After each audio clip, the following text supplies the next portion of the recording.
My name is Camille Rhodes, 52 years old, a wedding photo restorer.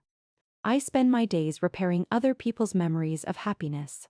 But that afternoon, I walked into a stranger's living room and found my own happiness hanging on her wall. "Beautiful, isn't it?" the woman said, her manicured finger tracing the edge of a silver frame. "I bought it at an antique market last week. The bride in this photo looks just like you." Her laughter was light, casual, but it hit me like a glass cracking. I managed a polite smile, though my throat was dry as dust. My feet refused to move. Inside the frame, the bride smiled softly. Me, 15 years younger, in the lace gown I had sewn myself. Her eyes glowed with the kind of trust you can't fake. And the man holding her hand was my husband, David. The same tilt of his jaw, the same scar near his ear. Only this time, frozen forever in someone else's home. My stomach twisted. The air smelled faintly of lemon polish and burnt coffee, yet all I could taste was metal. My fingers itched to touch the glass, to convince myself it wasn't real, but the woman was still talking. "The seller said the photographer passed away years ago. A shame, really. Whoever took this captured something so eternal." She smiled. I almost laughed. Eternal. Yes, it seemed my pain had an afterlife. I excused myself, murmuring something about the lighting, and stumbled toward the door. The hallway blurred. Every picture frame I passed reflected fragments of my face, warped, multiplied, unrecognizable. Outside, the winter wind bit my skin. My phone buzzed. A message from David. "Dinner at 7? Don't forget the wine." The normalcy of it felt obscene. I stood on the sidewalk, the photo of our wedding now living a new life behind someone else's curtains. In that moment, I couldn't tell which version of me was real. The woman in the frame, or the one standing in the cold, wondering how her life became someone's decoration. 15 years of marriage with David Rhodes, a man who could make even lies sound like art. He ran a digital printing company, specialized in wedding albums and high-end portrait enlargements. I used to joke that between us, we owned people's memories. He printed them, I repaired them. When we first met, I was still a war photographer, chasing smoke and chaos across countries whose names people only remembered when bombs fell. David found me in a gallery, a small exhibit of my photos titled, "The Quiet After." He said, "You make tragedy look holy." I laughed then. I didn't know he had a talent for making lies sound like compliments. When we married, he asked me to stop traveling. "You've seen enough of the world breaking," he told me. "Stay. Build something that lasts." I thought it was love speaking. So I stayed. I sold my cameras, retired my passport, and built our studio, Rhodes Atelier, from the ground up. License, design, every cent of the first $72,000 investment came from my own savings. David called it our dream project. But the bills, the long nights, the mistakes, those were mine alone. At first, it felt worth it. He worked the business side. I handled clients and restoration. I specialized in old wedding photographs, breathing life back into the faded smiles of long-dead couples. Some brides in the pictures were younger than my daughter would be, had I ever had one. Maybe that's why I loved it, giving something lost a second chance. The cherrywood frame arrived on our first anniversary. David brought it home one evening, polished and deep red like dried blood. "For you," he said, "so we can keep our best moments safe." He carved our initials on the back, C+D, for keeps. I hung it above my desk, where sunlight could hit it every morning. Back then, I didn't know that the same frame would one day hang in another house, holding my prison in plain sight. I used to tell clients, "Photographs don't lie, they just forget." And David would smirk, wiping his hands on a microfiber cloth, replying, "No, Camille. Photos never lie. But the one holding the camera can make them say anything." I laughed the first time he said that. The second time, it didn't sound like a joke. The third time, I realized he wasn't talking about photography anymore. Our life looked perfect from the outside. Friends envied us. A creative couple, no children to tie us down, traveling for destination weddings. But the cracks started small, like hairline fractures in glass. David began keeping 2 phones, one for clients, one for suppliers. He'd stay late at the office, claiming he was testing new filters. He became obsessed with control. Color correction, framing, even the way I cropped other people's memories. "Too much shadow here," he'd say, leaning over my shoulder. "You always like shadows, don't you?" I told myself he was just perfectionist. We were both artists. That meant tension, didn't it? But sometimes, when he touched my back, I felt like he was positioning me for a shot. At night, he'd scroll through old client photos, murmuring notes to himself. "See? Look how the bride tilts her chin. That's trust. That's ownership." I stopped asking what he meant. One evening, as I was cleaning the studio, I found his business proposal drafts. He had signed only his name under founder. When I confronted him, he smiled. "You're the face, Camille. I'm the structure. We complement each other." That was the first time I realized I had become an accessory to my own creation. Still, I kept working, restoring smiles, whitening dresses, mending torn corners. Each time I finished a piece, I'd place it in the cherrywood frame for final inspection. It became a ritual. I'd stare at someone else's love until my own reflection appeared faintly in the glass. I didn't notice when the reflection started to fade. He told me once that nostalgia is just another kind of blindness. And maybe he was right. Because for years, I refused to see the truth that was developing, frame by frame, inside my own house. There's a particular silence that lives between two people who once shared everything. Ours arrived quietly, not through fights, but through absences. David stopped saying goodnight. I stopped asking where he'd been. We became two halves of a photograph that no longer lined up. And yet, every morning, I'd polish that cherrywood frame. I couldn't explain why. Maybe habit, maybe superstition, maybe because part of me still believed it was protecting something. When people visited, they always noticed the frame. "Such craftsmanship," they'd say. "It makes the photo feel alive." I'd smile, never telling them the photo inside was blank. I had removed our wedding picture months earlier, unable to bear the way my smile looked at him. The empty glass looked cleaner that way. But I never threw the photo out. I kept it in a drawer, wrapped in tissue, as if it might one day forgive me for looking away. I sometimes wonder if betrayal begins with the first lie told, or with the first truth ignored. David never said he'd be faithful forever. He only said, "I'll make us unforgettable." He just never said to whom. I was 29 when I came back to New York, thin, restless, and half afraid of silence.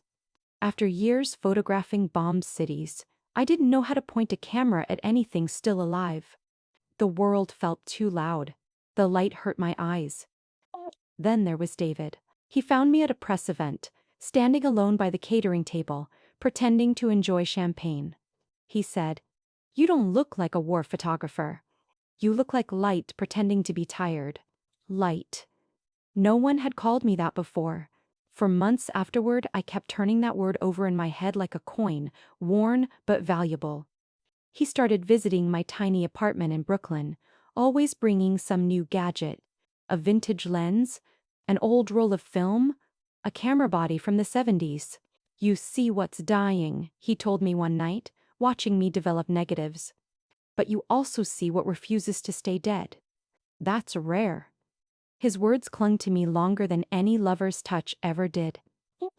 That winter was brutal. The pipes froze. I shot weddings for cash, funerals for free. He'd come by after midnight with takeout and coffee that tasted like burnt sugar. He'd wrap his arms around me while I worked and whisper, "Let's build something together. Something that never fades." I wanted to believe that was possible. After years of documenting loss, I craved permanence the way other people craved sleep. So when he asked me to move in, I said yes before he even finished the question. We didn't marry right away. He said vows were just paperwork for people who forget to mean it. I thought it was romantic. I didn't realize it was a warning. 2 years later, I met Anna. She was 7, small, serious, with eyes too old for her face.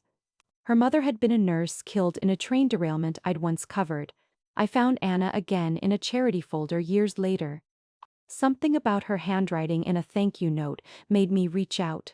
The adoption papers took months. When it was finally done, I brought her home in the middle of a summer thunderstorm. She stared at the camera on my table and asked, "Does it hurt, taking pictures of sad things?"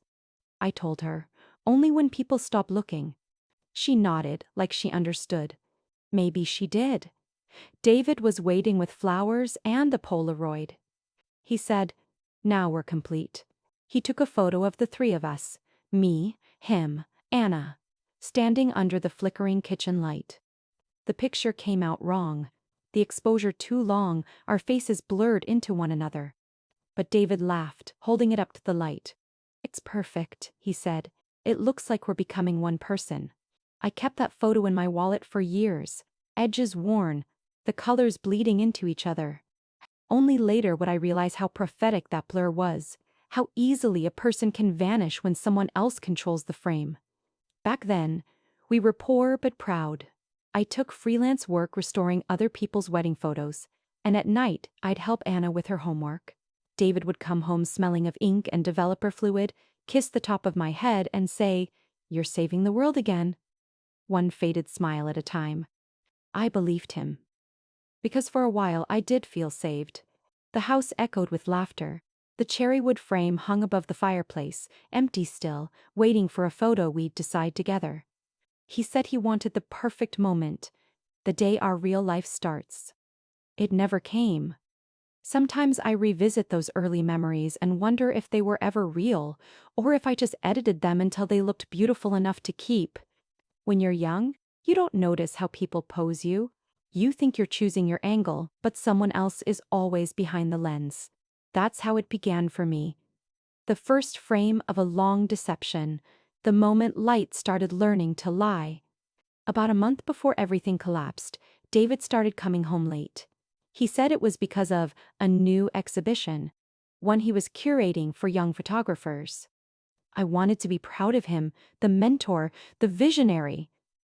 But every night he returned with a different excuse and the same faint scent of someone else's perfume. He'd kiss my cheek distractedly, leave his shoes by the door, and talk about how people don't value true composition anymore. He sounded restless, like he was building something I wasn't invited to see. One evening, I noticed his phone on the counter, face down. It used to be unlocked. Shared playlists, shared calendars, shared life. Now, it asked for a 6-digit code. When I asked why, he laughed. "You can't imagine how many interns borrow my phone." "A security, that's all." I nodded. But the air between us had changed. Too quiet, too staged, like a photo with the sound turned off. That same week, he brought me a gift. A new frame. Maple wood this time, polished, expensive, not the humble cherry frame from our wedding. He handed it to me in the studio, his expression rehearsed. "For you," he said, "to mark the next chapter." The engraving at the bottom read, "Go for our second life." I laughed softly, running my fingers over the letters. "Life," I said. "You make it sound like we've died once already." He smiled, just a small curve of his lips. "Maybe that's what marriage is. A series of resurrections." Something in the way he said it chilled me. Not the words themselves, but the calm certainty behind them. Like someone who'd already begun his next resurrection without telling me. That night, I couldn't sleep. The wind rattled the windows, and I kept hearing that phrase, "second life," echoing inside the dark. I thought about how easily a frame could be replaced, how one photo could be swapped for another, and the story would still look whole. I placed the new frame beside the old cherrywood one on my desk. The contrast was startling. The new one, glossy, perfect, the old one, dull, scratched at the corners but warm. If someone asked which one I preferred, I'd have said the first. If someone asked which one was mine, I wouldn't have known how to answer. Over the next few days, I tried to ignore the growing static between us. He talked less, smiled more. That kind of smile people wear when they're already halfway out the door. I told myself I was imagining it. After all, who distrusts the man who once called her light? But every time I passed the two frames side by side, I felt a small betrayal, one I couldn't yet name. That week began like any other. Emails, clients, coffee gone cold before noon. Then came an inquiry in my inbox from a new client, Mrs. Ellen Carver, 35 years old. Her message was polite, almost shy. I found a wedding photograph I'd like restored. It's old, but beautiful. The colors have faded. Could you help bring it back to life? I agreed without thinking much of it. Restoration was my specialty. Faded love was my living. We scheduled a visit for Friday afternoon. The Carver house sat on a quiet street lined with elms, a place where everything looked preserved. Lawns trimmed, mailboxes polished, people smiling too easily. Ellen greeted me at the door, graceful, bright-eyed, with a ring that caught the sun like a mirror. Her perfume smelled like citrus and trust. "Come in, please," she said. "The photo's right over here." Love it. I stepped into the living room. And time stopped. There, above the mantelpiece, framed in silver, hung my wedding photograph. The same lace gown I had stitched by hand. The same light I'd spent hours chasing that morning to make our faces glow just right. And the same man beside me. David. Smiling as if he'd never lied a day in his life. For a second, I thought I was hallucinating. The air thinned. My pulse roared in my ears. The room spun, and I had to grip the edge of the sofa to steady myself. "Beautiful, isn't it?" Ellen said, misreading my silence. "It's my favorite piece in the house. The composition, the way the photographer captured devotion, it feels eternal." Her voice blurred. I stared at the photo, studying the smallest details. The curve of my wrist, the veil slightly lifted by the breeze, the faint scar on David's chin. There was no mistake. It wasn't like my wedding photo. It was my wedding photo. I forced my lips to move. "This picture, where did you get it?" She smiled proudly, oblivious. "From a photographer. David Rhodes. He said it was part of his vintage restoration collection." Can you imagine? I was so lucky to find it. She paused, tilting her head.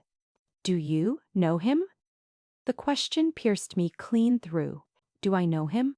I married him.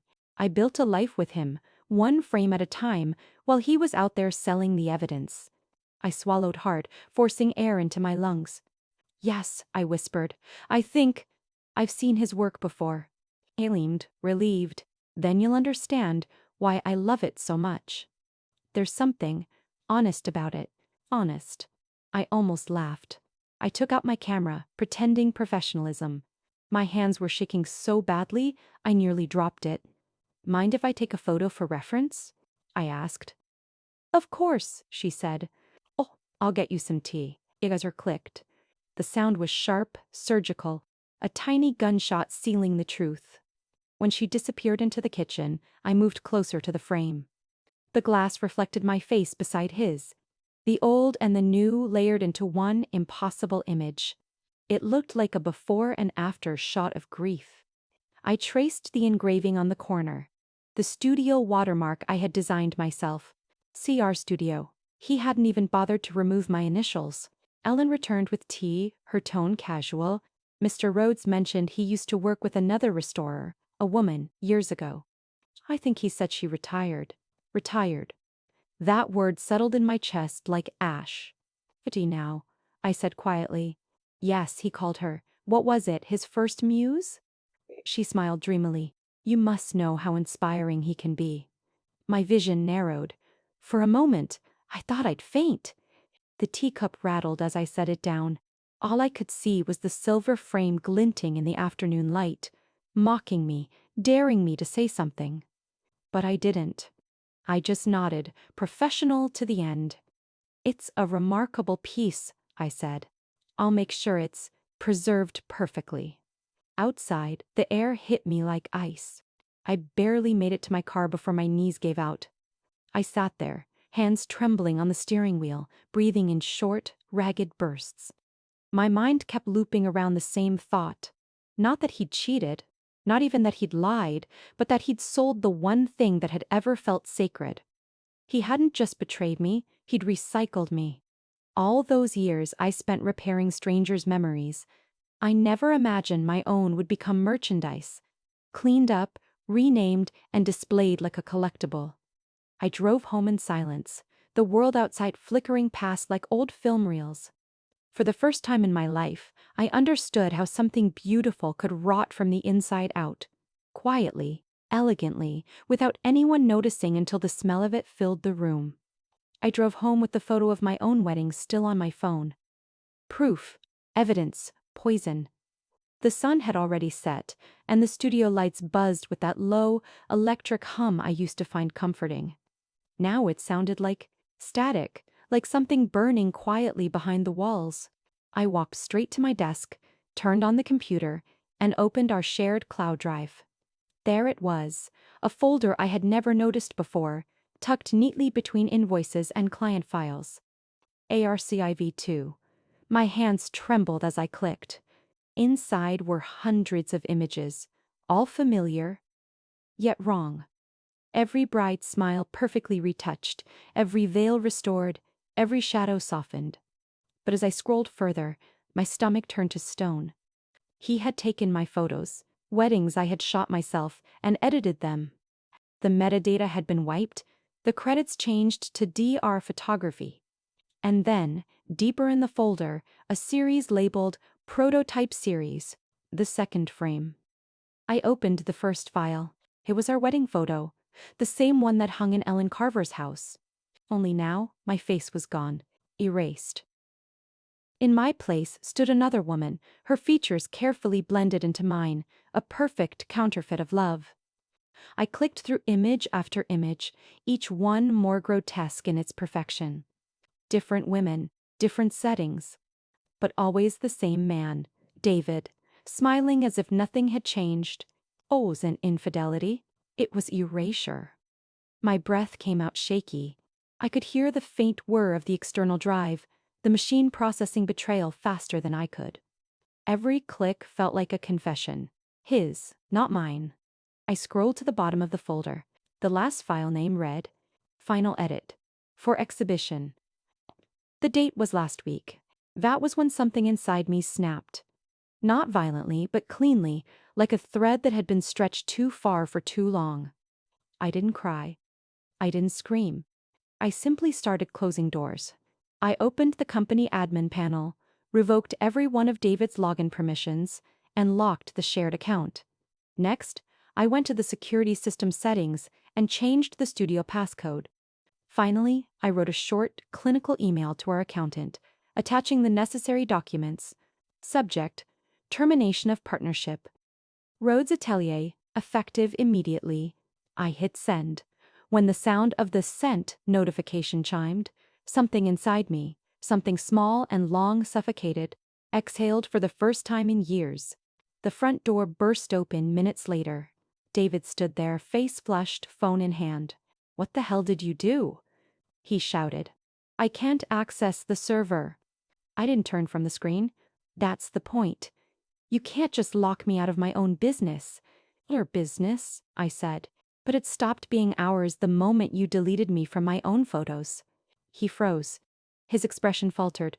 Just for a second, then hardened again. "Overnight acting. It's marketing. Conceptual work." "Conceptual?" I laughed. "Selling our wedding photo to another woman as art is conceptual." "It's public domain now," he said flatly. "Once you print it, it's part of the culture." I just gave it a new story. That word, story, made my pulse spike. I had spent my whole life telling the truth through images. He'd spent his telling stories that made him look noble. I stood up. The cherrywood frame above my desk caught the light, and for the first time, I noticed the faint crack running along its edge. I took it down. The back was carved with our initials, C Pasti, for keeps. I ran my finger over it once, then placed it face down on the desk. "You said photos never lie," I said quietly. "You said the photographer makes them say whatever he wants." He sneered. "You're twisting my words." "No," I said. "I'm just quoting my thief." He slammed his hand against the desk, the sound sharp as a gunshot. "You're throwing everything away over a few pictures." "No," I said, meeting his eyes. "I'm reclaiming what's left." He stared at me like he didn't recognize the woman in front of him. And maybe he didn't. Because the woman he knew was careful, patient, always adjusting the lighting to make everyone else look better. This one was standing in the dark, and she wasn't adjusting anything anymore. "You're insane," he hissed. "You'll regret this." I opened the drawer, pulled out the old hard drive, my backup of every photo I had ever taken, and held it like evidence. "No," I said. "I think I'll finally remember it." Then I pointed to the door. "Get out, David." He hesitated, nostrils flaring. "You'll destroy everything we built." "We?" I smiled faintly. "There's no we in a forgery." When the door slammed behind him, the studio went utterly silent. I sat down, opened a new folder on my desktop, and named it REA. Inside, I placed one file.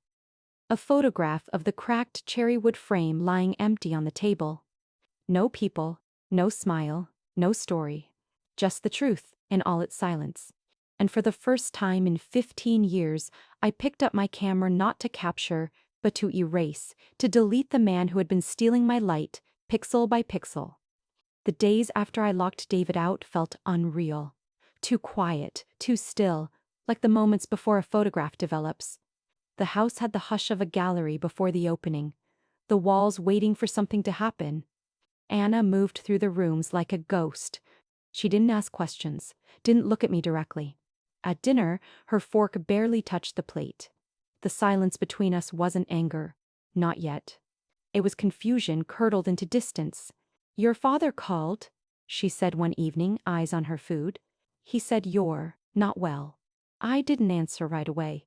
The word well hung in the air like a fragile ornament, too delicate to touch. "He's worried about me now?" I asked. "That's new." She hesitated, then pushed her chair back. "You know, maybe you both just need time apart. You've been intense lately." Intense. That was the word David always used when he wanted to make me sound unstable. "You're too intense, Camille. Too emotional. Too serious about art." Now my daughter was speaking with his vocabulary. I nodded. "Maybe you're right." But I could feel her slipping away, frame by frame. Outside, whispers began to spread faster than truth. At the grocery store, people turned just a second too late. At the cafe, a woman from my photography club leaned over and said softly, "I heard you're suing David over some pictures. You two were such a team." Another voice behind her added, "It's hard to watch when a marriage gets ugly, especially at your age." I smiled politely, the kind of smile you wear when you've been photographed too often to react naturally anymore. "It's not ugly," I said. "It's just overexposed." They didn't get the joke. Later, Mrs. Klein, my next-door neighbor, a woman who lived for gossip the way others lived for air, stopped me in the driveway. "They're saying you want to ruin his career, Camille. That you're claiming ownership of his work." Her tone was half pity, half thrill. "Seems a little greedy, doesn't it? To your own husband?" I met her gaze, steady. "You're right," I said. "I should have thought of it sooner." She blinked, unsure whether to laugh. I walked away before she decided. At night, the phone rang more often. Reporters, old colleagues, curious strangers. I didn't answer. Sometimes I'd stand in the hallway, listening to the phone's vibration hum against the wood like a trapped bee. The studio lights stayed off. Even my cameras seemed to hold their breath. The cherry wood frame still sat on my desk, face down where I'd left it. The crack along its edge looked deeper now. Or maybe I just noticed it more. I kept touching it, tracing the splinter with my thumb, wondering how something could look so intact while breaking quietly from the inside. Anna avoided the studio entirely. Once, I caught her standing at the door, hand on the knob, frozen. "What are you afraid of?" I asked gently. She looked at me, her eyes soft but uncertain. "Of picking sides," she said, almost a whisper. Her honesty hurt more than any rumor. Because she wasn't wrong. The world loves a story with one villain. And I was starting to realize who David had already cast me as. In the evenings, I'd sit by the window with a cup of tea, staring at the streetlights flickering on one by one.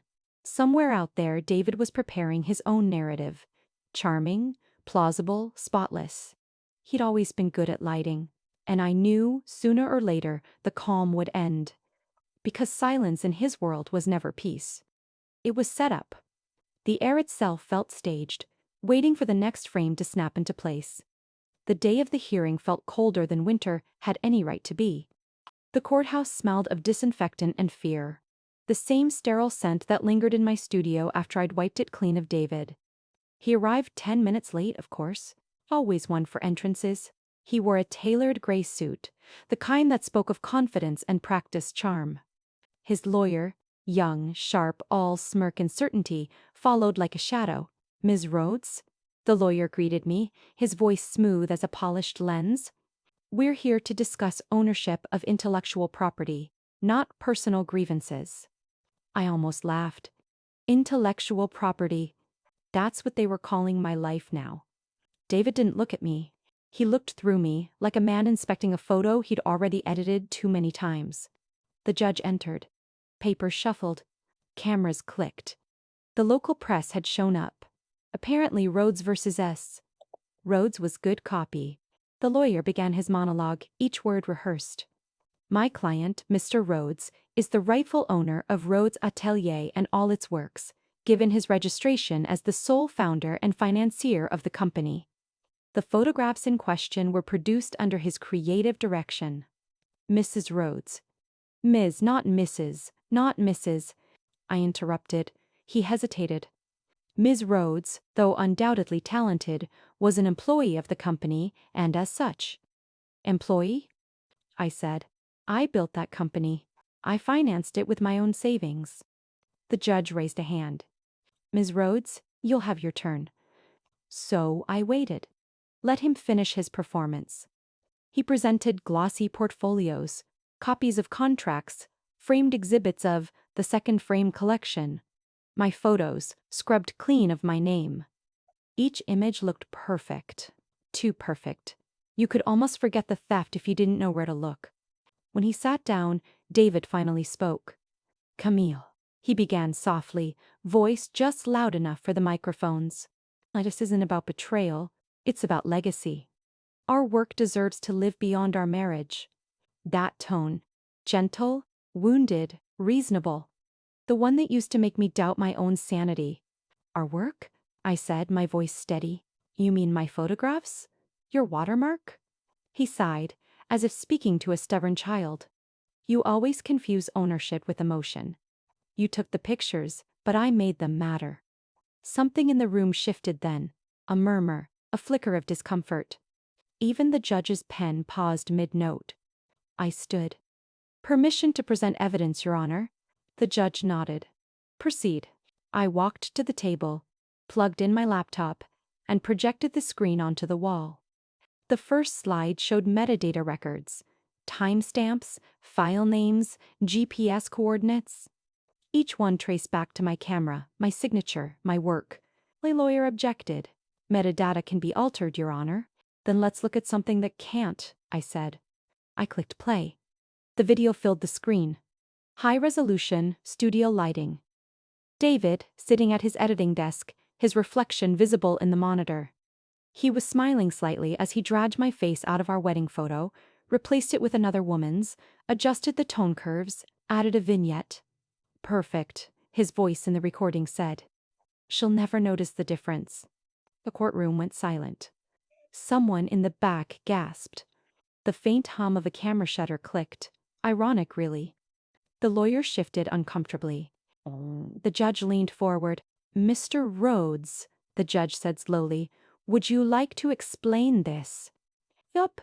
It's performance art. A conceptual series exploring identity and authorship." I almost smiled. He was still trying to turn deceit into aesthetics. "Performance art?" I repeated. "Selling our wedding photo to another woman and calling it a limited edition print. That's your idea of art?" He slammed his hand on the table. "You're twisting everything. You think you own light itself?" "No," I said quietly. "Just the truth that passes through it." Reporters scribbled. Phones buzzed. The tension in the room was a living thing now. Electric. Hungry. I clicked to the next slide. Screenshots of sale receipts, invoices under his company's name, all marked PAI-aid. Each payment corresponded to an image from my personal archive. Each proof another nail in the coffin of his credibility. The lawyer tried again. These sales were made under the legal entity. The legal entity, I cut in, was built on my stolen work. The moment you erased my name, you committed fraud. The judge nodded slowly. Ms. Rhodes, your evidence appears substantial. David turned toward me, fury bleeding through the mask. You're destroying everything we built. We built nothing together, I said. I built it. You just framed it. A murmur rippled through the room. I walked to the projector, paused the video on one still frame, his hand mid-motion, cursor hovering over the spot where my face used to be. The image glowed across the wall like a confession written in pixels. You once told me, I said, that I was your light. He didn't answer. Now you see, I continued, light doesn't just reveal, it burns. The judge called for recess. I stepped outside, reporters closing in, microphones thrust forward. Ms. Rhodes, do you plan to press criminal charges? Was your marriage always this toxic? Do you think he still loves you? I didn't answer. I just kept walking, the air sharp against my lungs. Behind me, camera flashes burst like fireworks. Ironic, again, that the very thing that once defined me was now the sound of exposure. When I reached the courthouse steps, Anna was there. She hadn't said she'd come. She didn't need to. Her eyes were wide, unreadable. Mom, she whispered. Is it true? I looked at her, at the same frightened confusion I'd seen in so many faces behind my lens. Yes, I said, but now it's finished. She hesitated, then took my hand. For the first time in months, I felt warmth that wasn't borrowed light. Inside, the judge's verdict would take weeks to finalize, but I didn't need to wait to know what I'd won. Because for the first time in 15 years, I wasn't someone's subject. I was the photographer again. And this time, the frame was mine. The hearing had been a public stripping, not of clothes, but of credibility. Before the judge could render any formal decision, David's next move had already been staged. Within 24 hours, a carefully worded press release found its way into the local arts blogs. Ms. Rhodes has a documented history of mood disorder. Emotional instability may be influencing her claims. It read like a medical record, written by someone who wanted to sound compassionate and cruel at the same time. I watched the words spread the way light once used to spread across a negative, soft at the edges, then suddenly everything was visible in a harsh, accusing glare. The inbox that had been full of congratulations and booking requests emptied into a different shape. Clients began asking for refunds. A boutique wedding planner I'd worked with for years sent me a polite email. Given the circumstances, I think we should pause our collaboration. Even the gallery that had been scheduled to host my small retrospective emailed a terse cancellation. We cannot, at this time, proceed with exhibitions that may attract controversy. Rumor is a cheap developer. It makes images darker and details disappear. People who had once praised my meticulous restoration suddenly found reasons to doubt my judgment, and then, more dangerously, to doubt my mind. At home, the air turned brittle. The neighbors who had once believed us. The charming creative couple now lowered their voices when I passed.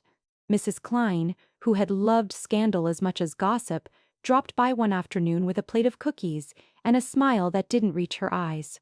You know, darling, she said casually, they say you were in and out of a clinic a few years back. It happens to a lot of us. Stress, you know. I took the cookies because you take food offered in public. You don't make a scene. But inside I felt like an old negative left in acid. The edges of my life were burning away. Anna retreated inward, where she had once shared small domestic rebellions.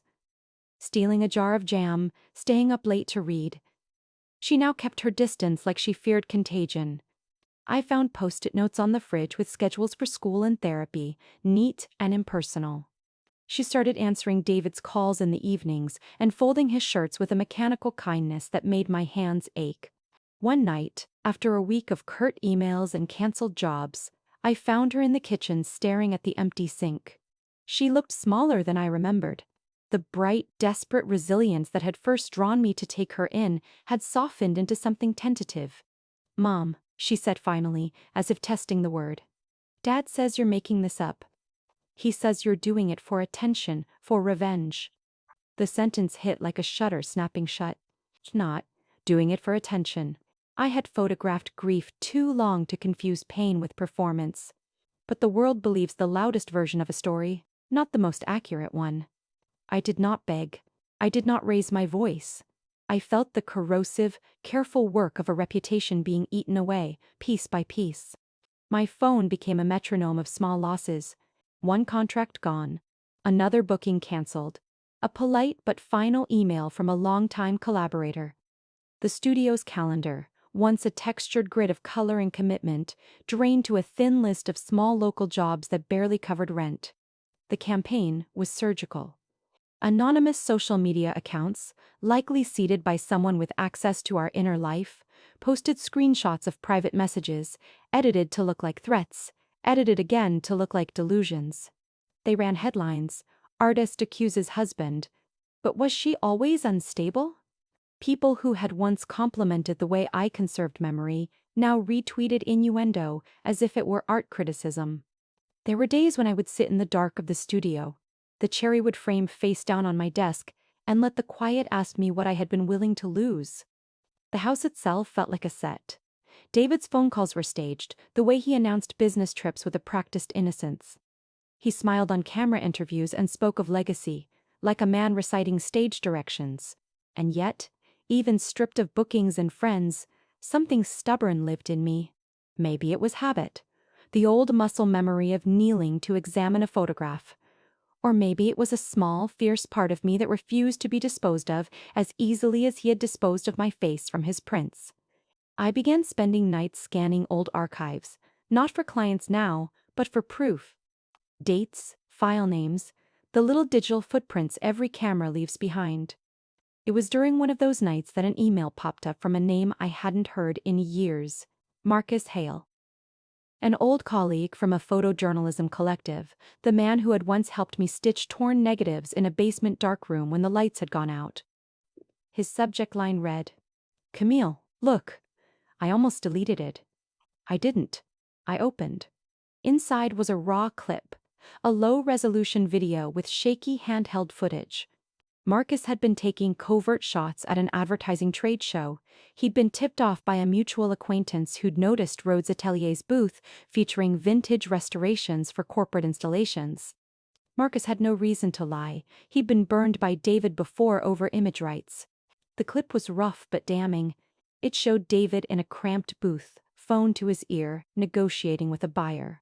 On the table lay a stack of prints, the edges familiar as old friends. Marcus had zoomed in on one and captured the watermark. My watermark. Then, in the footage, David picks up a print and says into his phone, "We can adapt these for campaigns. The faces are so versatile. We'll format them for the brand, replace what we need." He laughs, a small sound that in the grain of the video sounded like a final cut. My hands trembled. Not because of the discovery, I had suspected as much, but because evidence is a different kind of light. It illuminates. It does not flatter. Marcus's message was terse. "I'm sending this because I can't stand people selling other people's memories. Call me if you want. I've got more." I played the clip again and again, each time feeling a small relief like a chemical developing a faint image. The face I had been accused of erasing was returning to its edges. For the first time in weeks, my breath eased. It is strange how a single file can make a room feel less like a trap and more like a workshop. Proof was work. Work was control. But even with Marcus's footage, the fight would not be easy.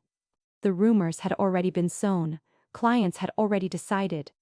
The court of public opinion moves faster than evidence, and it loves a narrative with one clear villain. David's team began more subtle maneuvers. Past lovers surfaced in carefully timed social posts that hinted at my instability. An art critic I once trusted published an opinion piece suggesting artists sometimes fabricate persecution for publicity. The noise grew louder, designed to make the truth a whisper. I did not flinch. I could feel the shape of a plan forming under my fingers. A way to turn this manufactured light back on him by using the only tool he had underestimated: the archive. If he had been selling my images to advertisers, there would be invoices, contracts, emails. If he had been replacing my face, there would be source files, raw captures with my name in the metadata. If he had profited, there would be bank records and clients. Marcus sent another email the next day, raw video of him at the auction. And, Camille, check your server backups. There's a batch of transfers that stopped one night last month. He gave specific timestamps and a Dropbox link that required a password only someone from our old collective would remember. I felt oddly childish entering the password, like it was the key to a forbidden darkroom. As the files downloaded, a terrible exhilaration rose in me. The archive yielded receipts with corporate logos, emails offering license of vintage images for ad campaigns, and, most crucially, the original raw files from several weddings that David had sold. There they were, untouched. The exposure values I remembered setting, the serial number of my camera embedded by the machine, the tiny fingerprint of the shutter that proved my hand had made that image. I sat very still, the studio lamps buzzing over the desk. The cherrywood frame, face down, felt less like a coffin and more like a clue. I had the raw truth now, digital and stubborn. It did not care for narratives or gossip. It only showed what had been captured. I thought of light, how I had once trusted it to reveal beauty, to rescue memory. David had used light to lie. He'd cropped, retouched, sold, and sanitized. But light captured things too. It held metadata like a bone keeps its marrow. If he had tried to bleach me out of existence, the machines had kept their records. Machines do not lie the way people do. I closed the laptop and breathed. The storm was still coming. I could see it on the horizon, headlines and lawyers and betrayals waiting to restorm my life. But for the first time since that photograph had met Ellen Carver's mantelpiece, I had a counterweight. Not fury alone, but files, timestamps, receipts, voices. If he used light to tell lies, then I would use evidence to shine him clean. I would let the truth be the flash, and watch as it revealed everything he had tried to hide. It was a Thursday night, the kind of gallery opening that smells of white wine and nervous ambition. Invitation said, Preview, the second frame. David Rhodes, in block letters. I almost laughed when I read it. The arrogance of the title prickled against my skin. I told myself I was going as a curious observer, nothing more. The truth was simpler. I wanted to see with my own eyes what he had done with what used to be ours.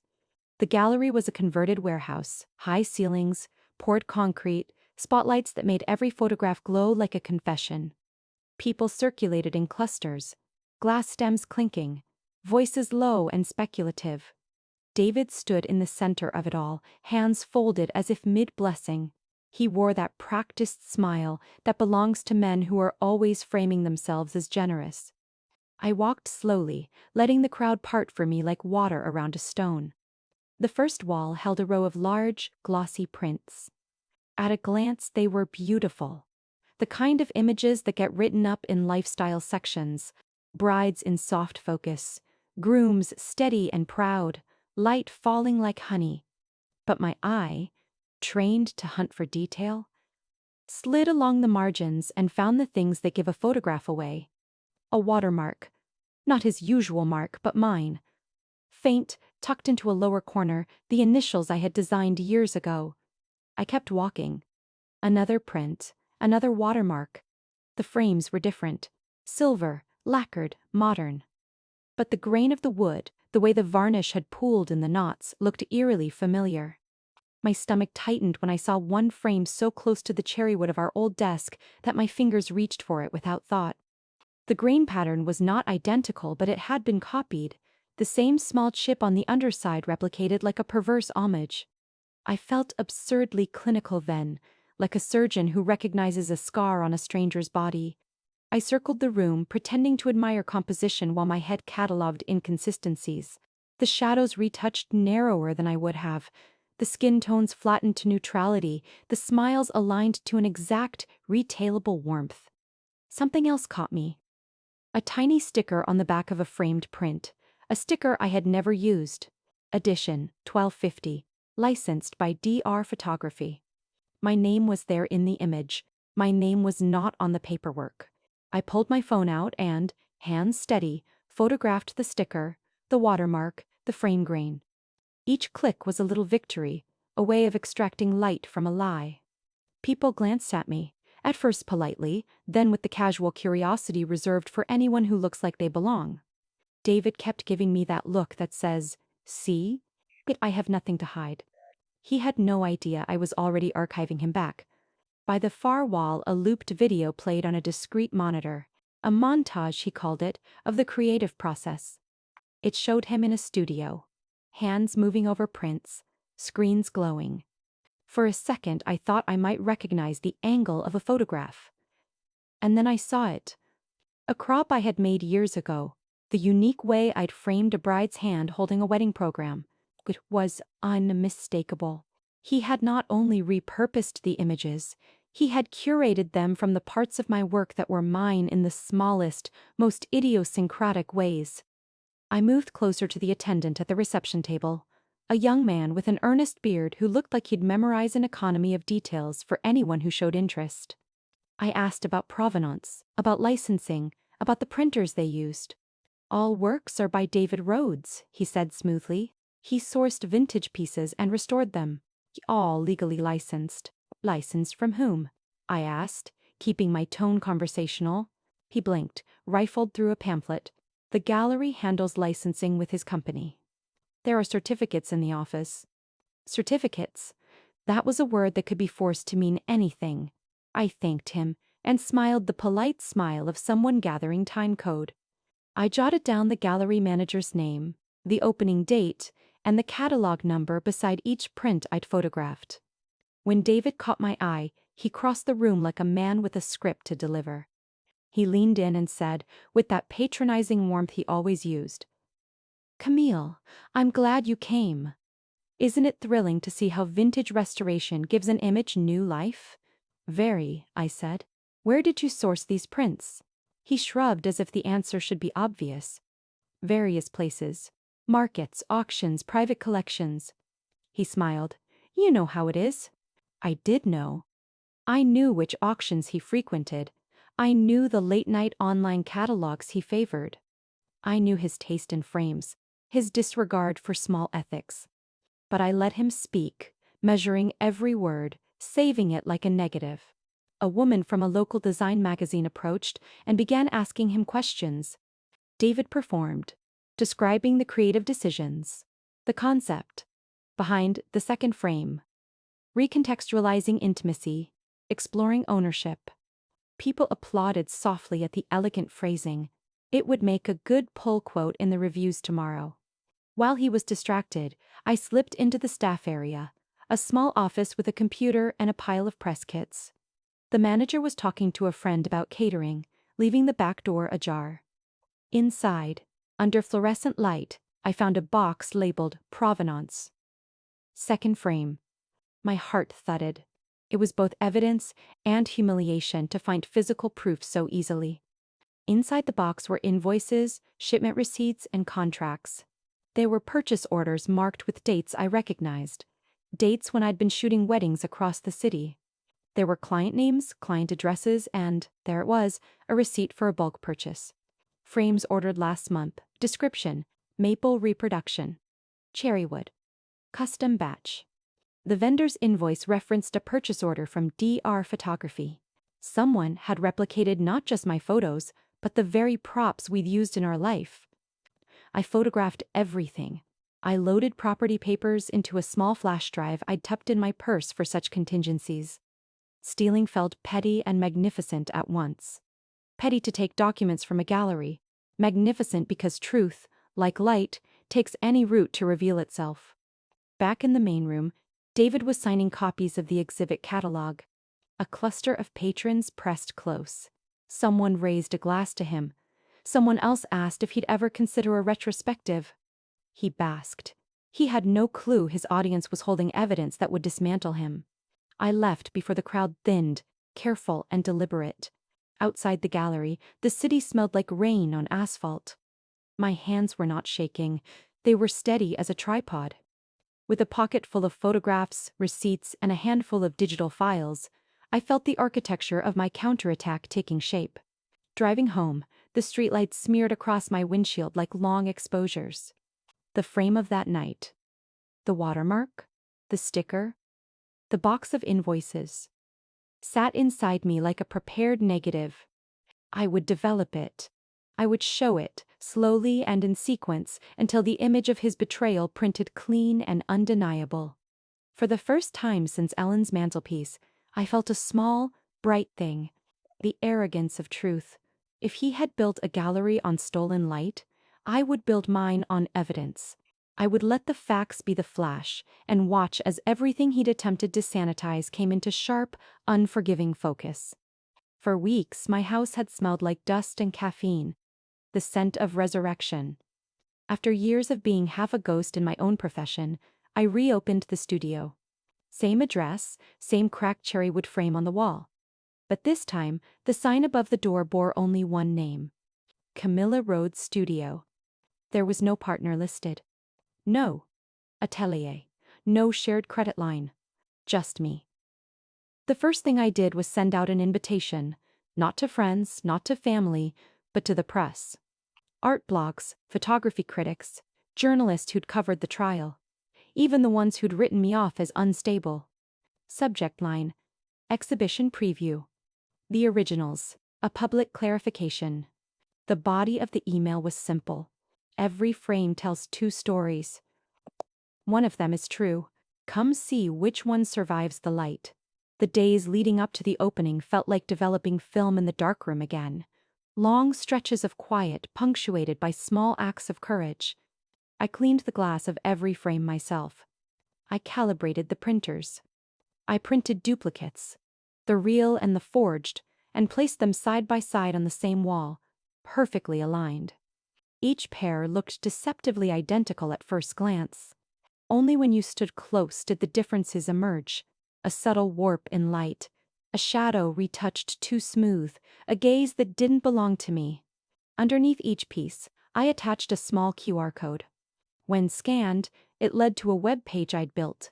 Stripped of commentary, just data. Timestamp, camera serial number, COS, location metadata, my digital signature, embedded in the raw file. No anger, no accusations, just evidence. Anna didn't speak to me much during that time, but she watched. Sometimes she'd stand in the doorway, arms crossed, her expression unreadable. One night she asked, quietly, "Why are you doing this, Mom?" Exhausted. "Because lies don't end when you walk away. They end when you turn the light on." She said nothing more, but the next morning she helped me hang the last frame. The night before the exhibition, I stayed alone in the studio.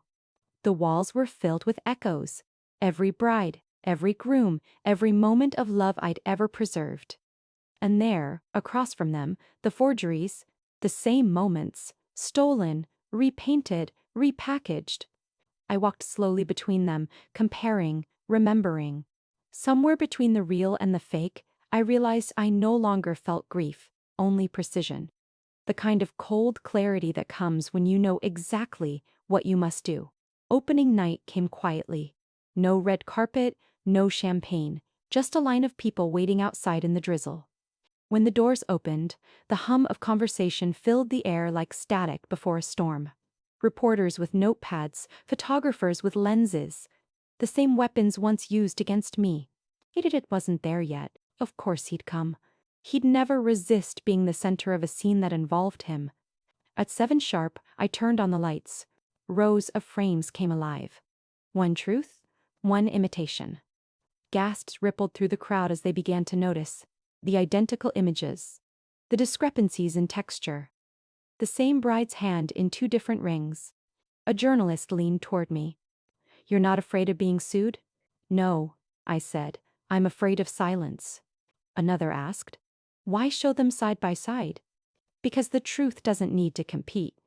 It only needs to exist." I watched people scan the QR codes, phones glowing faintly in their hands. A quiet murmur spread as metadata appeared on screens. Dates preceding his company's founding, locations tied to my travel logs, digital signatures bearing my initials. It was like watching a slow unmasking, polite disbelief turning to shock, shock to recognition, recognition to outrage. I didn't raise my voice, didn't lecture, I just let them look.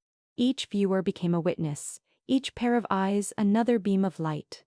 Halfway through the evening, I felt a familiar chill behind me. David had arrived. Pressed suit, polite smile, an entourage of critics who still thought him brilliant.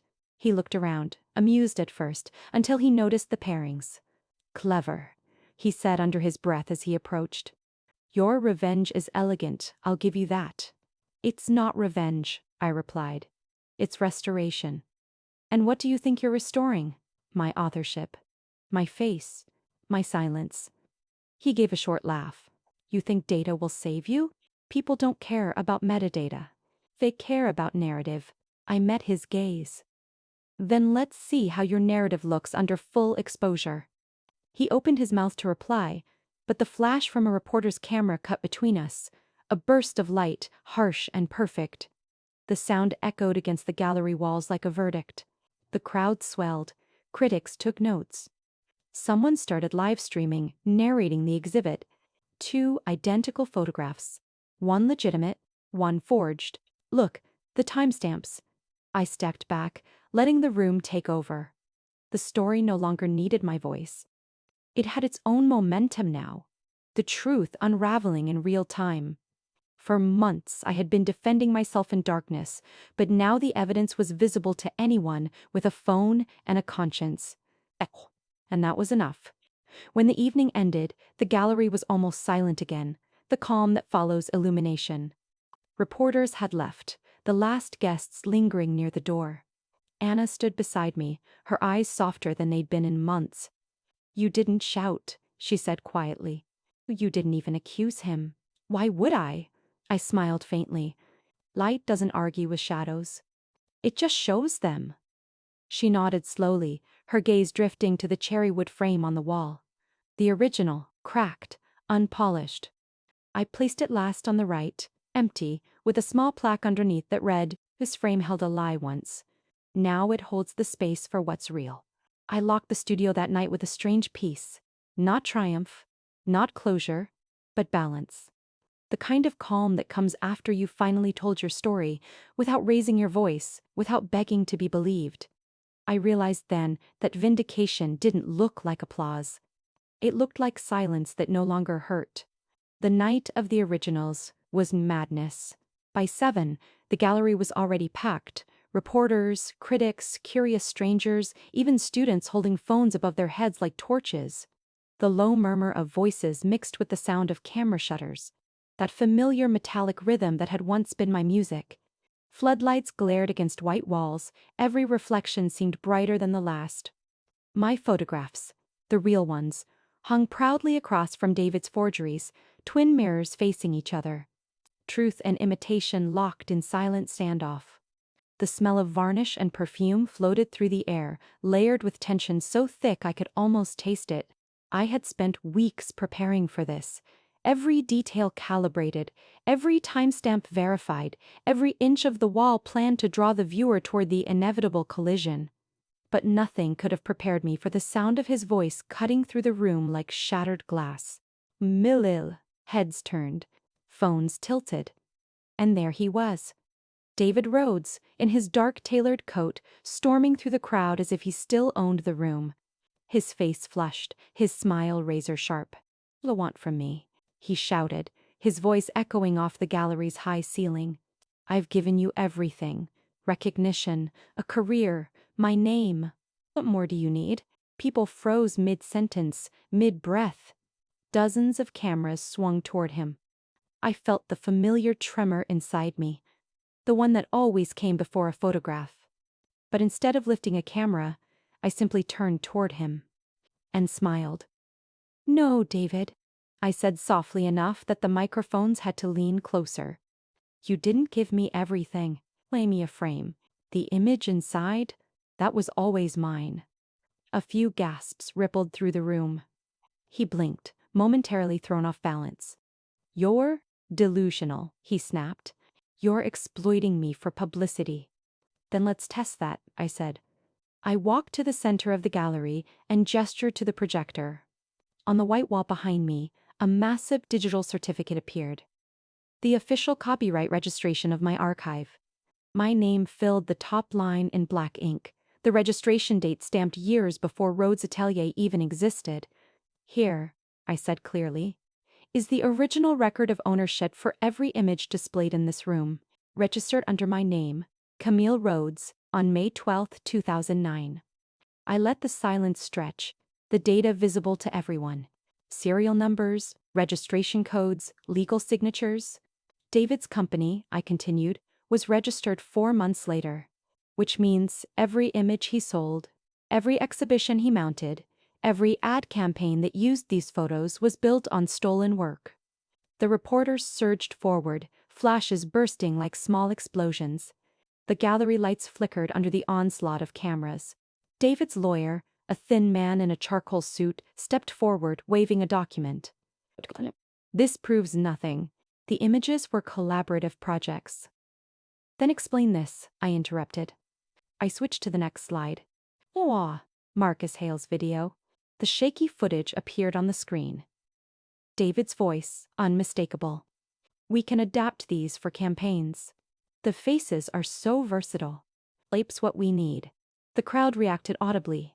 Gasps, whispers, disbelief. David lunged toward the projector, but 2 reporters blocked his path, cameras raised. I didn't move. I didn't need to. The truth was, doing the speaking now. "You used my photographs," I said, my voice steady. "To sell products, to build your name, and to erase mine. Replaced my face, my signature, my story." He tried to laugh it off, his voice brittle. "Dramatizing. These are interpretations. You should be thanking me. People actually know your work now." "No," I said, "they know your theft." The room went deadly quiet. A young journalist raised her hand timidly, as if in a press conference. "Mr. Rhodes," she asked, "do you deny selling these photos under your own name?" He started to answer, but another flash went off. Someone had scanned one of the QR codes below the frame. His phone display projected the web page. Metadata. Camera serial numbers and geolocation coordinates, all leading back to me. "It's all fake," he shouted, desperate now. "She's manipulating the data." "Metadata doesn't lie," I replied. "People do." The murmur turned into a wave. Critics huddled in corners, whispering quotes for tomorrow's headlines. Students stared at their screens, watching the evidence unfold.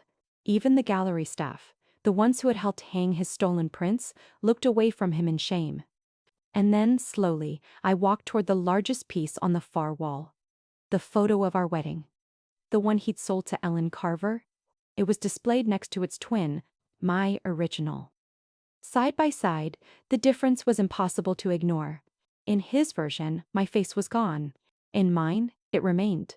Tired, trusting, real. I turned to face him, the entire room holding its breath. "You once told me I was your light," I said. "Now you see what happens when light stops flattering you. It burns." He froze. His hands trembled. For a moment, I almost pitied him. The man who thought he could control every frame, who believed that if he edited enough, the truth would vanish. But truth, like negatives, doesn't disappear. It just waits for the right light to develop. He tried to speak again, but the noise of the crowd swallowed his words. A journalist's microphone caught the only thing he managed to say. "Camille, we could have fixed this together." I shook my head slowly. "You tried to fix me out of the picture." Another round of flashes, allotted quietly, then another. Soon the entire room was clapping, not loudly, not theatrically, but with the quiet, deliberate rhythm of understanding. The applause rolled through the gallery like a tide. David stood there, pale under the lights, the very glow he once commanded, now exposing every crack in his facade. He looked smaller, flattened by the same technology that had once inflated him. His lawyer whispered something about leaving. He didn't move. I turned back to the audience. "Ladies and gentlemen," I said, my voice carrying through the mic now, calm and even. The exhibition you've just seen is not about art theft. It's about ownership of self. For years, my work, and by extension, my identity, was repurposed by someone who mistook possession for creation. Tonight, the originals are back where they belong. Cameras clicked again. I felt the light on my face, and this time, it didn't hurt. I let it wash over me. To every artist in this room, I continued, remember this. When someone tells you they can make your work immortal, what they usually mean is, they want to live forever through you. The crowd erupted, the sound bouncing off the concrete walls like thunder. David finally moved. He grabbed the nearest frame, one of the forged prints, and hurled it against the floor. The glass shattered, scattering across the tiles. Security stepped forward instantly. He tried to shout something, apologies, insults, I couldn't tell. His voice broke under the weight of the noise. I didn't flinch. Instead, I crouched, picked up a shard of glass, and looked at my own reflection in it. It was fractured but still recognizable. Careful, I said softly, not to him, but to myself. Even broken glass remembers the light. Then I handed the shard to the guard, wiped my hands, and stood. Outside, the rain had stopped. The flashes continued. Reporters calling my name, microphones thrust toward me. Camille, will you press charges? Do you think this marks the end of his career? What message do you want to send to women in the industry? I looked straight into one of the cameras. The same lens that once terrified me and said, people, my could me. No message. Authenticity doesn't need to scream. It waits, and when the truth is bright enough, it speaks for itself. I smiled, not out of victory, but release. Later that night, when the crowd was gone and the gallery lights dimmed, I walked back to the wall where our wedding photos hung. The copy lay shattered on the floor, but my original still stood, untouched, its glass steady, the light perfect. I traced the frame with my fingertips, feeling the faint vibration of the air conditioner, the hum of the bulbs, the living pulse of a story finally told. He had once used me as background soft focus, pretty, silent. But now, in every photo, in every retelling, in every headline that would follow, I wasn't the background anymore. The days after, the originals felt unreal. The newspapers ran headlines that sounded like verdicts. Photographer reclaims her light. The frame breaks, roads exposed for art theft. My phone didn't stop ringing. Reporters, galleries, women I'd never met sending messages that began with, "Thank you for doing what I couldn't." But gratitude, I found, is quieter than triumph. The exhibition had been a success. David's name was under investigation for copyright fraud. His sponsors pulled out within days. His lawyer released a brief statement about creative misunderstandings, but it was too late. The footage, the data, the truth had already traveled faster than spin. I should have felt victorious. Instead, I felt still. Anna left 2 mornings later. No argument, no tears. Just a note on the kitchen counter. I need time to think. Please don't call. The handwriting was small, careful. The same way she used to label her notebooks as a child. I touched the paper, half expecting it to dissolve under my fingers. A little of me understood. She had spent years caught between 2 versions of the same story. Now that both had shattered, she needed somewhere silent to stand. I didn't stop her. Love, I've learned, sometimes means letting someone find a light that isn't yours. The house felt enormous without her laughter, without the sound of her late-night music leaking under her door. I walked through the rooms, hearing echoes that didn't exist. In the studio, the floor was littered with the last of the press kits and a stray glass from the reception. I didn't clean it up. For once, I wanted the mess to stay evidence that something had happened here, something unedited. The cherrywood frame still hung on the wall, same spot it had occupied for 15 years. Inside it, our wedding photo, the last artifact of the life I had spent too long restoring. I stood before it for a long time, the light from the window spilling across the glass. The reflection was strange, half my face, half the woman I used to be. I saw every version of myself layered in that pane. The young bride, the mother, the fighter, the survivor. And I realized how many years I had spent trying to fit into a frame that had stopped belonging to me. I took it down carefully. The frame was heavier than I remembered. Solid cherry, varnished smooth, still smelling faintly of dust and age. The nails squealed against the wall as I freed it. I placed it on the table and opened the back. The photo slid out easily, the paper stiff and yellowed. I looked at the couple smiling back. Two strangers frozen in a lie that had once felt like truth. Their eyes sparkled with a light I now recognized for what it was: exposure. Without ceremony, I folded the photo in half, then again, and placed it in a drawer. Not out of anger, not as revenge, simply to stop it from being the first thing I saw every morning. The empty frame sat on the table, bare and waiting. For a moment, I considered putting a new picture inside, maybe a photo from the exhibition, or one of Anna as a child. But then I caught my reflection in the glass. Not posed, not lit, not curated. Just me. And suddenly, the idea of filling the space felt wrong. That evening, I brought home a mirror, nothing ornate, just a clean pane of glass and a simple wooden border. I hung it exactly where the wedding photo had been. When the last nail went in, I stepped back. The wall looked lighter somehow, as if the house had exhaled. In the mirror, I saw myself, not the restored version, not the woman the press was writing about, not the artist or the victim or the wife. Just the person who had outlasted all of them. No veil. No frame. No one beside me to complete the picture. And for the first time in years, I didn't flinch from my own gaze. I spent the rest of the night wandering the studio, touching the old cameras, sorting negatives. Each click of the shutter, each photo I'd ever taken, had been a plea to preserve something fleeting: light, love, life. Now I understood that not everything needed to be preserved. Some things, to stay beautiful, had to end. The mirror caught the last of the evening light and sent it across the room, scattering it into quiet fragments. I stood in it until the day turned to dusk, and my reflection dissolved into shadow. But even in the dark, I could still sense the outline of my face, unframed, unborrowed. Enough. Outside, the city hummed. Somewhere, people were still talking about the originals, dissecting it, quoting me, debating what it meant. But meaning, I've learned, isn't something you announce. It's something you grow into. And as I looked once more at the mirror, the woman inside smiled back. Not perfectly, not beautifully, but honestly. Maybe that's all I ever wanted to capture. A year later, the world had grown quiet again. Not empty, just quieter. The headlines had long faded, the lawsuits settled, the noise dissolved into the static of yesterday's scandal. And in the calm that followed, I began building something new. I called it Frame Revival Studio. It wasn't about photography this time.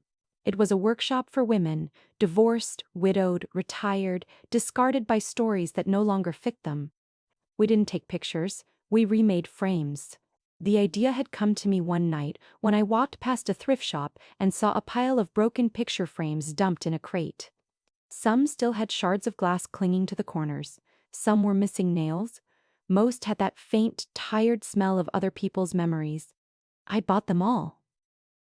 At home, I spread them across the floor, dozens of frames in every size and shape, some painted gold, some chipped beyond repair. They looked like bones of forgotten lives. And suddenly, I knew what to do with them.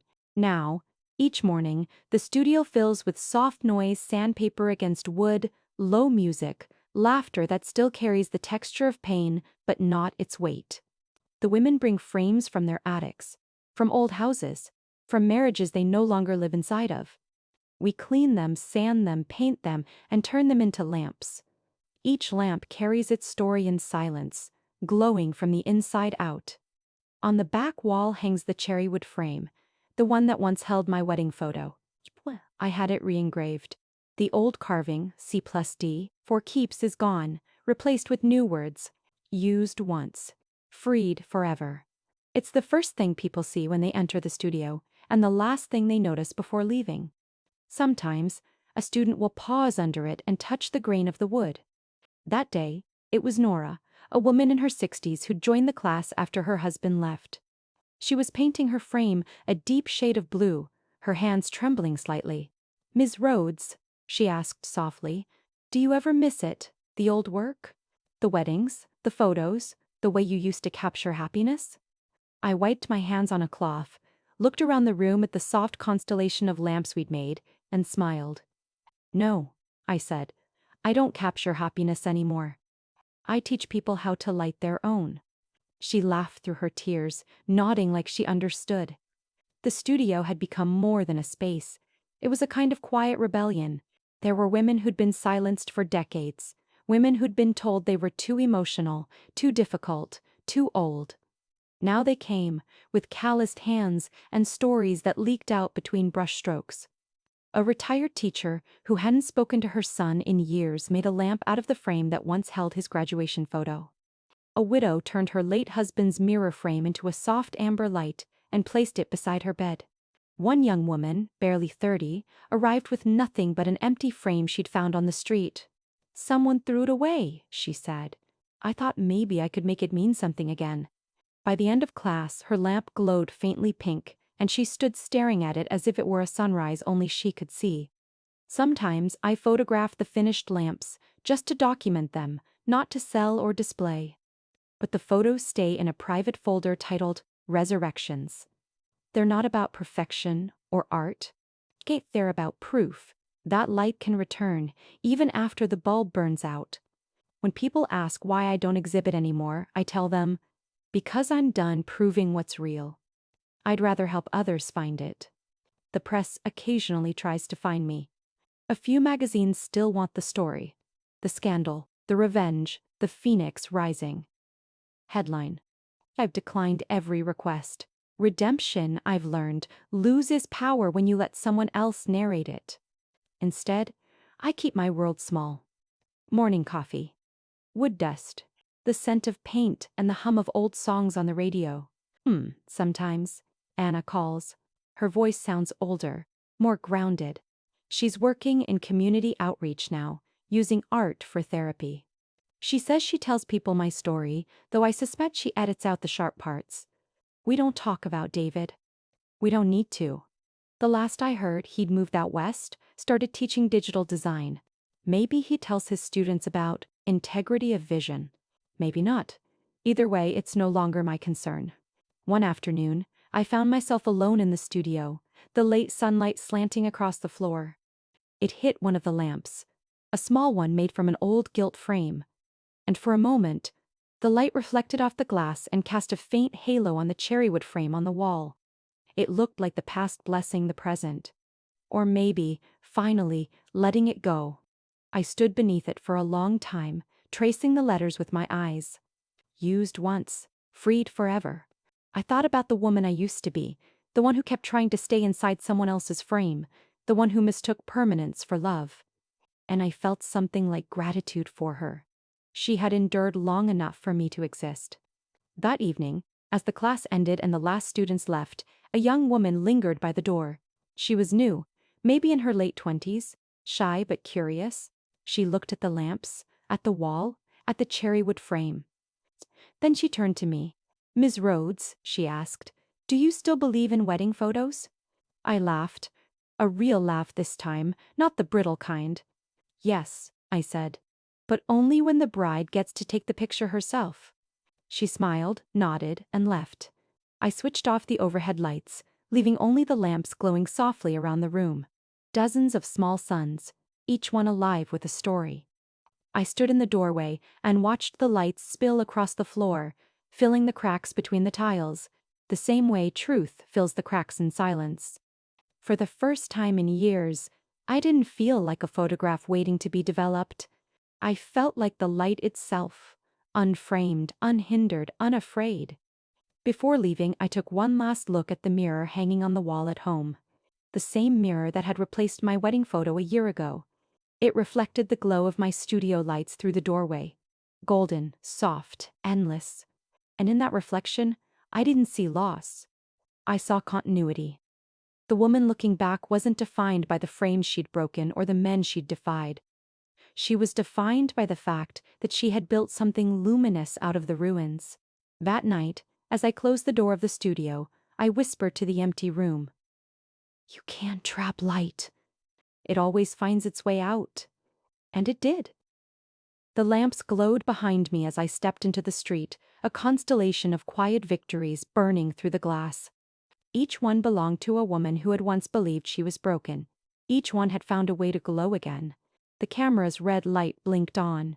I looked straight into the lens, the way I used to look into a viewfinder. Steady, unblinking, honest. Behind me, the lamps in Frame Revival Studio glowed softly, each one made from an old frame reborn. The light washed over my shoulders, gentle but unyielding. It felt right that the final image of my story wasn't taken by anyone else. It was recorded by me. If one day, I began quietly, you walk into someone's house and see your wedding photo hanging on their wall, don't be afraid. I let the words linger, slow enough for breath to find them. It might not be betrayal. Maybe it's an invitation to finally see who truly owns the frame of your life. The camera stayed silent, as it should. Silence makes truth louder. I thought of all the women who had written to me after the originals. Hundreds of messages, some angry, some trembling, some just 3 words long. I see me. I thought of Anna, who'd sent me a postcard last month with a photo of one of her own workshops. She'd written, "You were right. Light finds its way out." And I thought of the version of myself who once believed love could be preserved if she just adjusted the exposure enough. That woman deserved this ending, this peace. I leaned closer to the lens. "If you're watching this," I said, "maybe you've lost something too. A relationship, a reputation, a version of yourself. Maybe someone told your story for you, edited you out, or convinced you that your truth didn't matter. Don't spend your life fighting to fit back into their picture. Step out. Take the camera. Film yourself again." I smiled, not out of triumph, but understanding. And if they call you selfish, dramatic, broken, remember, sometimes, to expose the truth, you have to let the flash burn. The studio was quiet except for the soft hum of the lamps. I gestured behind me, to the wall where the cherrywood frame hung empty under its new engraving. Used once, freed forever. We don't get to choose everything that happens to us, I continued. But we do get to choose what we keep and what we hang on our walls. A small laugh escaped me. Funny thing about photography. People think it's about capturing life, but really, it's about light. And light doesn't stay still. It moves. It changes. It escapes whatever tries to contain it. I paused, then said the words that had been living in me for months. Memories are only worth keeping if you were the one who took them. I turned slightly toward the lamps, their warm glow reflecting in my eyes. "Share this story," I said softly. "Not because it's mine, but because it might remind someone out there that what was stolen from them can still be reclaimed. That you can start again, rebuild, and shine without needing anyone to point the camera at you. Maybe there's someone watching this right now," I added, "who's still standing in the dark room of someone else's story. Or maybe they just need to hear, you don't owe anyone your shadow." I reached forward, adjusted the lens a little. Old habit, impossible to shake. The world came into sharper focus. And for the first time, I didn't look like someone's subject. I looked like the photographer again. "My story ends here," I said. "But maybe this is also the first photograph I've ever taken. Of myself, by myself, in my own light." I pressed the stop button. The camera clicked, a soft mechanical sigh. And in that instant, I realized, I didn't need an audience. I just needed the record.